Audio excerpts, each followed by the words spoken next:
In my opinion, Creed 3 does an excellent job at three things: moving the franchise forward for the story of Adonis Creed and taking him out of the shadow of both Rocky and Apollo, paying tribute to the original Rocky movies in spirit through elements of the story, and also fleshes the story of Adonis by subtly tying back to the story of the first Creed movie. There are a lot of ups and downs in the movie, and I can't talk enough about Jonathan Majors' performance as Dame, as I thought his character was very well written. Now that we have a streaming release, expect long-awaited videos on Rocky, Apollo, Dame, and Adonis, but for now, this is what you missed in Creed 3. I'll be talking about Easter eggs, callbacks, anime references, and more. This should go without saying, but there are spoilers ahead, so if you haven't seen Creed 3 yet, go watch it and then come back. And before I jump into it, a very special thanks to one of my moderators, Charles, for his help with the anime references in the film.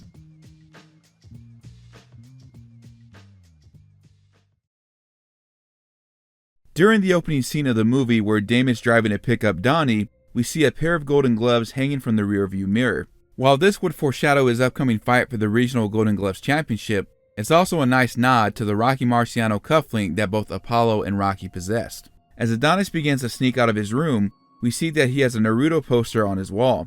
The original series was released in Japan on October 3rd, 2002, the year this scene takes place, meaning that Adonis was probably pirating sub Naruto when Marianne wasn't looking, or in reality, a time traveler, because the poster is actually of Naruto Shippuden, which didn't start broadcasting in Japan until 2007. Jokes aside, Michael B. Jordan is a huge fan of Naruto Shippuden and Dragon Ball Z, as we'll see later in the film. Dame is wearing the famous number 42 of legendary baseball player Jackie Robinson, who was portrayed by the late great Chadwick Boseman in the movie 42, and also starred opposite his longtime friend Michael B. Jordan in Black Panther as T'Challa. We see that Little Duke is also present at the club and notices Adonis, implying that he and his father knew Adonis for some years. The Golden Gloves fight also reminds me of the opening fight scene between Rocky and Spider Rico in Rocky 1, as it has a similar atmosphere. To congratulate him on his victory, Adonis gives Damien a ticket to the Rumble in the Jungle fight between Ali and Foreman, as the ticket belonged to Apollo. Ironically, this means that Ali existed in the same universe as Apollo Creed, despite the latter being based on the former.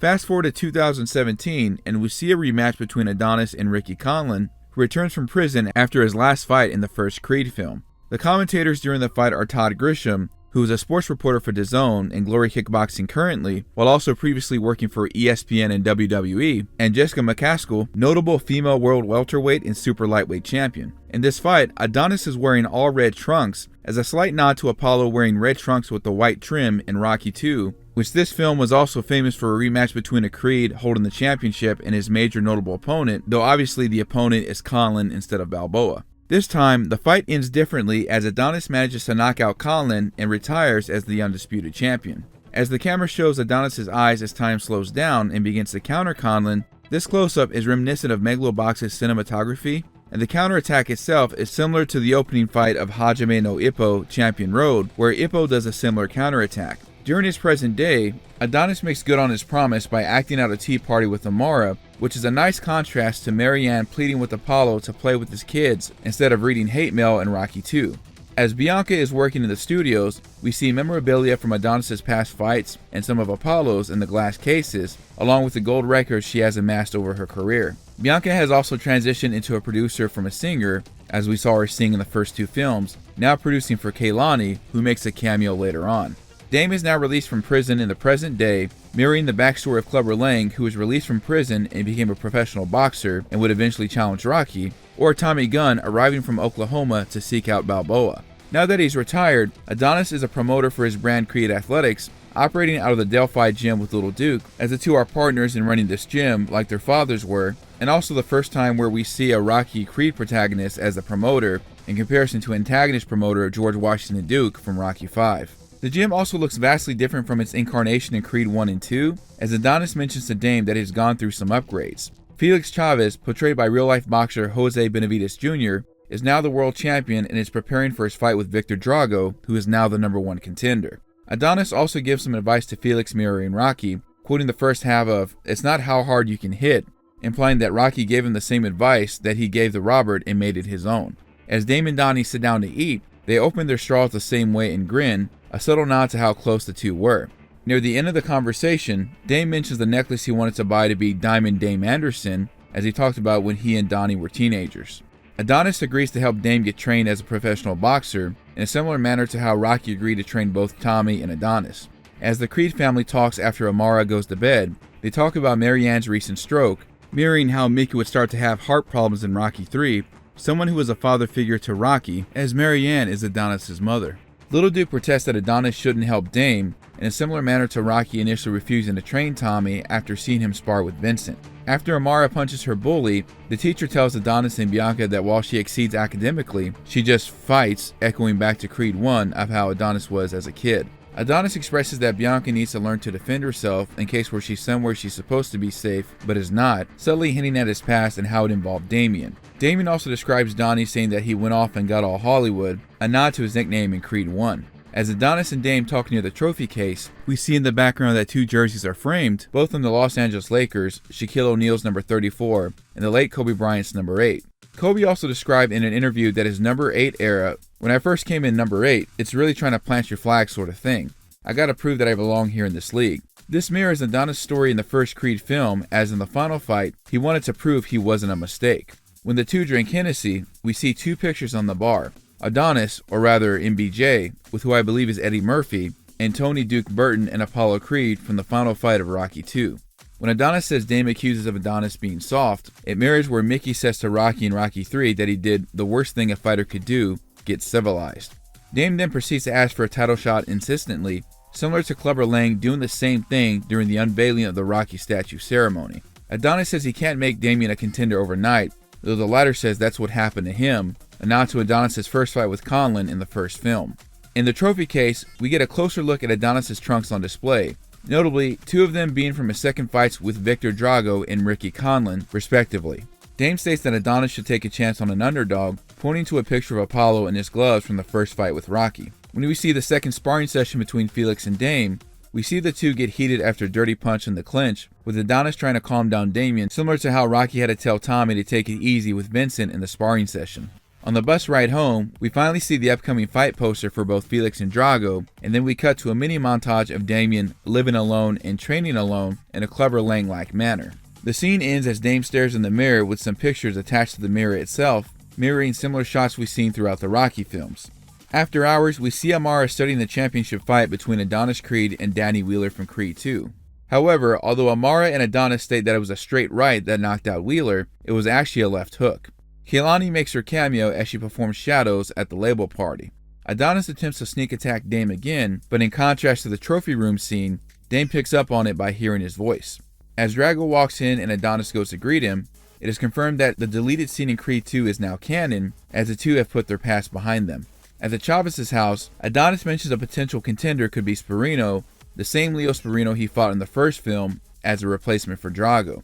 After this idea is shot down, Donnie convinces Felix to give Dame a shot at the title in a reference to the same way Apollo Creed gave Rocky Balboa a shot in 1976, in a scene parallel to where Apollo Creed convinces Jurgen that he'll challenge a local fighter for the championship match to replace Mackley Green, who like Drago suffered a hand injury, though it was a severely cracked metacarpal in his left hand. In the Showtime Sports intro where it talks about the upcoming fight between Creed and Dame, it mentions that Adonis is training and mentoring the next generation of boxing legends. This could be a reference to 2 different things. The first being the original idea for Rocky Balboa, which would have been called Rocky 6 Puncher's Chance, as he trained local youths in a gym, presumably in continuation of Rocky 5, where he still ran Mighty Mick's gym. The other could be a deleted scene in Creed 2, where Rocky was training young kids in the Front Street gym, as the students ask if he'll train Creed again, which I assume that this scene would have led to Rocky and Adonis to make amends after the first Drago fight.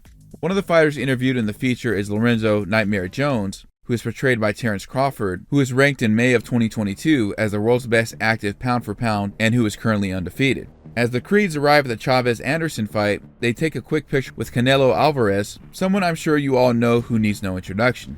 When Donnie visits Dame in the locker room before the fight, he mimics the ring intro Dame had back in 2002. Damien's entrance is very similar to a couple of different fighters, Victor Drago and Clubber Lang, as they both had simple entrances in which they were both determined while walking their way to the ring. During Anderson's entrance, the song Grindin' All My Life by Nipsey Hussle, Gone Way Too Soon, plays, and the song's hook is a perfect mirror of how Dame's life turned out and how he got here. Felix, on the other hand, has an elaborate entrance, echoing that of Apollo and Adonis respectively. He's introduced by a Dia de los Muertos performer waving smoke around. His theme, Viene por Sangre, translates to Comes for Blood. The commentators for the fight are Al Bernstein and Mauro Ranallo, one of my favorite previous WWE commentators, with Jimmy Lennon Jr. as the ring announcer, and Russell Mora as the referee, whose career dates back to 1997. Marianne watching from her home in concern is a parallel to Rocky watching the first Adonis-Victor fight in Creed II. As the fighters stare each other down, we get another Megalobox-like close-up. Dame has some notable trash talk similar to both Apollo and Clubber in Rocky II and Rocky III respectively. Felix remarks that he knows what he's doing, another nod to Apollo and Adonis in their respective films. Damien resorts to some dirty tactics that would count against the WBC rules for championship bouts. There is a section that states a list of common fouls that may be committed by boxers, or seconds where the context is appropriate, that may be cause for penalty or disqualification is as follows. Number 2, use of elbows, shoulders, or forearms when he strikes Chavez's face, and number 8, striking with the knees, feet, or any part of the legs as he uses his knee to hit Chavez's knee. The former gives him a 2-point deduction. It should also be noted that this fight is similar to Creed's first fight with Drago, both of those respective fights actually, though Dame is using underhanded tactics like Victor did in the second fight with Adonis. Little Duke says pain is temporary, similar to his father's mantra of no pain that he said to Rocky in his fight with Drago. During the third round, we see both Laura Chavez and Adonis giving Felix advice like Rocky and Tony would during Apollo's fight in Drago, despite both fighters starting to lose the fight badly.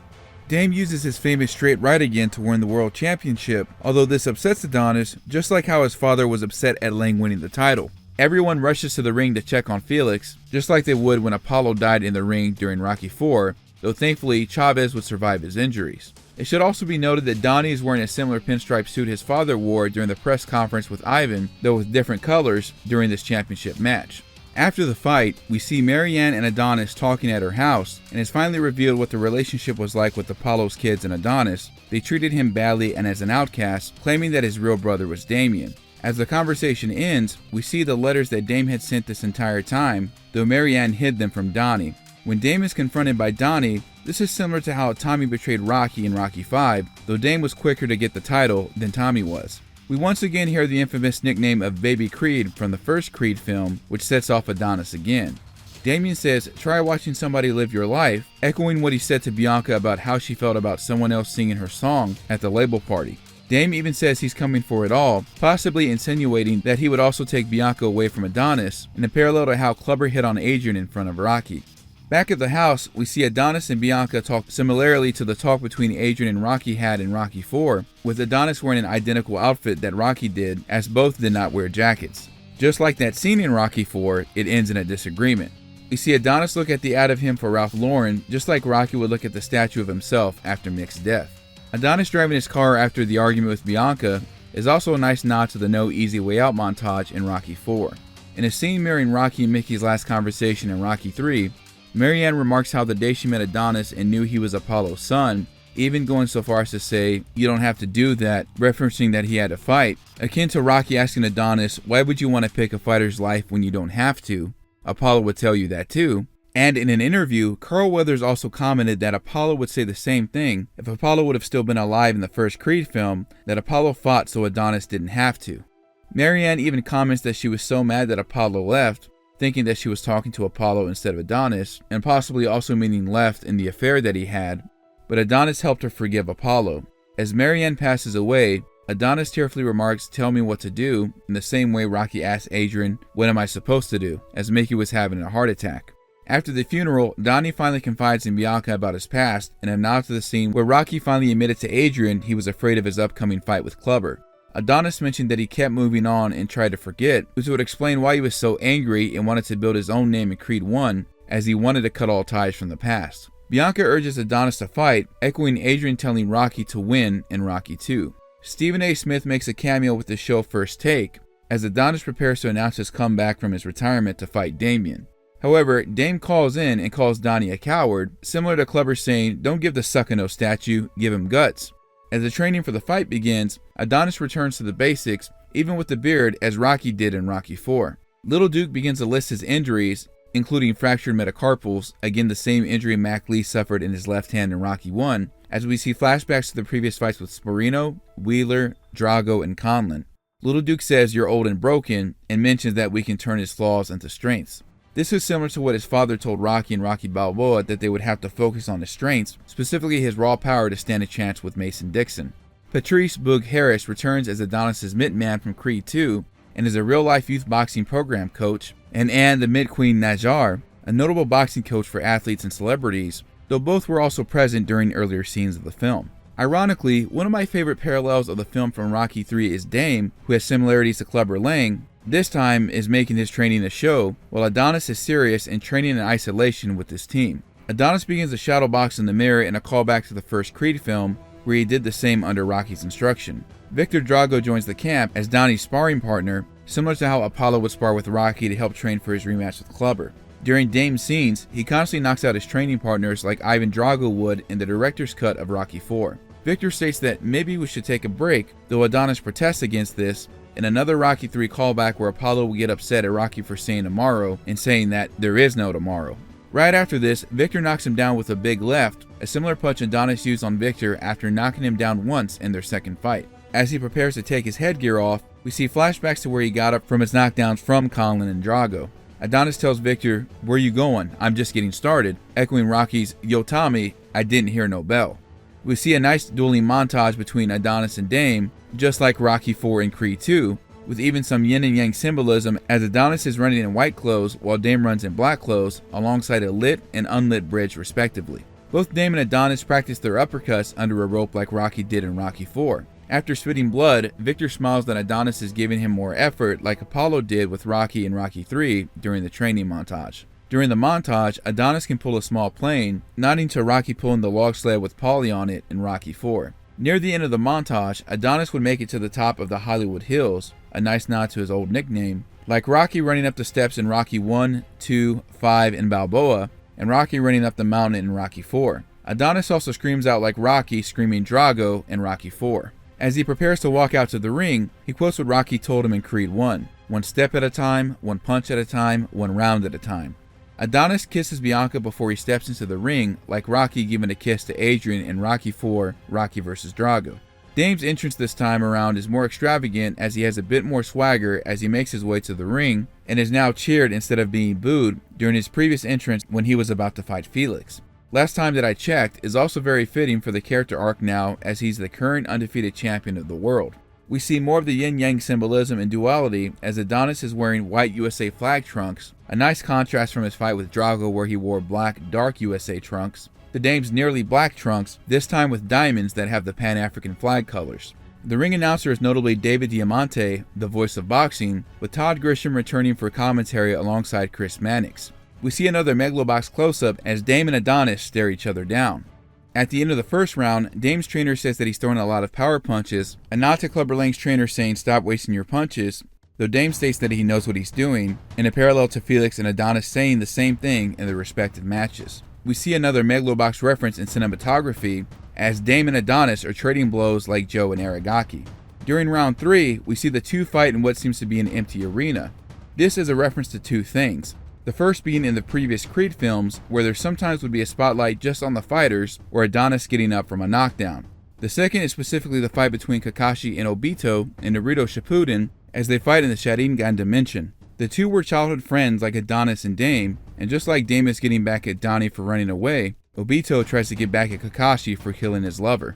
Dame gets Adonis against the rope in another anime reference, specifically Jujutsu Kaisen, where Gojo has Miguel against the wall like Dame has Adonis against the cell door. This could also be Adonis trying to use the famous rope-a-dope strategy that Muhammad Ali is famous for, and Rocky would also use it in his rematch against Clubber to wear him out. Adonis eventually throws Dame into the corner like Rocky, Clubber, and Tommy Gunn would do in their fights as well, with Dame having his back against the couch cushion from the flashback of the group home.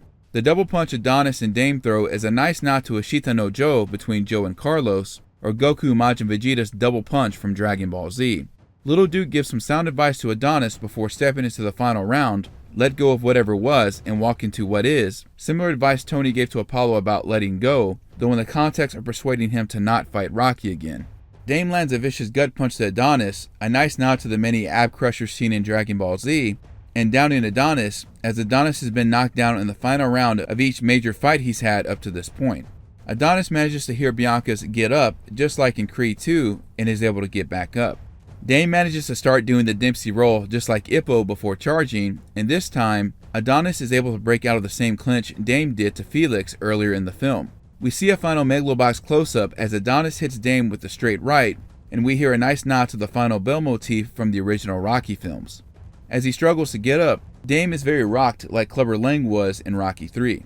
After the fight, Adonis goes to talk to Dame to bury the hatchet, mirroring the deleted scene in Creed 2, where Dame comments that Adonis learned some new moves without me, echoing earlier dialogue in the movie. Dame also parallels what Bianca said to Adonis, "We were just kids, and it ain't on you," forgiving Donnie. The two share the same handshake we saw them do at the start of the film. Finally, we see Amara playfully knocking out Adonis, acting out the drawing we saw her working on earlier in the film. Here are some of my correct predictions and overall thoughts on the film. My first prediction that Felix's fight would take a turn for the worse, and I was partially correct. Felix actually would survive this fight and is seen later clapping for Adonis as he's making his way to the ring. It's nice they didn't exactly copy this scene for scene from Rocky 4, as Cobra Kai does this nice touch where it calls back to the previous scenario from the movies and gives the scene its own twist. Bianca and Adonis were talking after a funeral, though it was for Mary Ann. Her death was a very sad scene, and although I was sad to see her go, it was hinted at earlier in the film. Felicia Rashad killed it as Mary Ann in the trilogy, and at least we got some closure that Mary Ann would go on to forgive Apollo and confirm she always loved Adonis as her son, even if he wasn't her child by blood. I was also right about the dueling montages, and that scene was very fitting, given both characters' motivations and connections to each other. It's a shame some of the scenes were cut that we saw in the trailer, such as Bianca comforting Amara and Adonis in the juvenile center. I guess that this was to have the film under a certain runtime so the studio would approve it, which is a shame because the more recent Rocky films, from Rocky 5 onward, suffer from deleted scenes that had no business being cut. Overall, I enjoyed this film, and I think it's a nice new take on an opponent, as this is the first time we have an opponent that was once close to the hero and where it's personal. Sure, Ivan Drago and Victor Drago became personal opponents eventually, but that wasn't until after Apollo's death. I really love how Victor and Adonis are friends at this point, and I hope we see more of this development in the future. I suspect that the story isn't quite over between Victor and Dame, and also Felix as well. Maybe we'll see Drago and Felix fight each other, and a Victor and Dame fight in the next Creed movie. I know a lot of people are upset that Stallone isn't in it, which again has to do with Erwin Winkler, though Stallone has expressed interest in returning if the Winklers aren't involved. With rumors of even a Creed anime series on the way, Creed 3 was a breath of fresh air, and we can only speculate where the series goes from here. Until then, be on the lookout for my Rocky, Apollo, Dame, and Adonis videos. Before I go, I want to give a quick shout out and thanks to my partners and affiliates. I now have official merchandise. Go to strifethewarrior.art or click on any of the merchandise below the comments section. If you're going to come out of retirement to fight your friend turned rival, you're going to need to train yourself to be able to take the hits and protect your legacy. You should also treat your internet security the same way and protect your legacy and internet history with a VPN. Go to nordvpn.com/strifethewarrior or use coupon code strifethewarrior to get a NordVPN 2-year plan with a huge discount. You can use NordVPN to unlock Netflix and your favorite entertainment websites that are not available here in the US. You can connect up to 6 devices at the same time with one account. There is no data logging whatsoever, and it works even in China. NordVPN works with Windows, macOS, Linux, iOS, and Android, has a Chrome extension which is very user-friendly, and unlimited bandwidth. If you're not happy with it for any reason, there's a 30-day money-back guarantee. With 7 World Heavyweight Championships under its belt, it's no wonder why NordVPN is a winner. If you use this code, you also help directly support my channel. So go to nordvpn.com/strifethewarrior or use coupon code strifethewarrior at checkout. Last but not least, I'm sure I have a good majority of gamers here in the audience, but did you know you can grab some excellent games while supporting charities at the same time? If you haven't already, you should check out HumbleBundle. They've raised over $200 million in charity since 2010 and feature a different charity site-wide every month. If you see a bundle you like, you can pay for what you want and in return get computer programs, games, ebooks, etc.,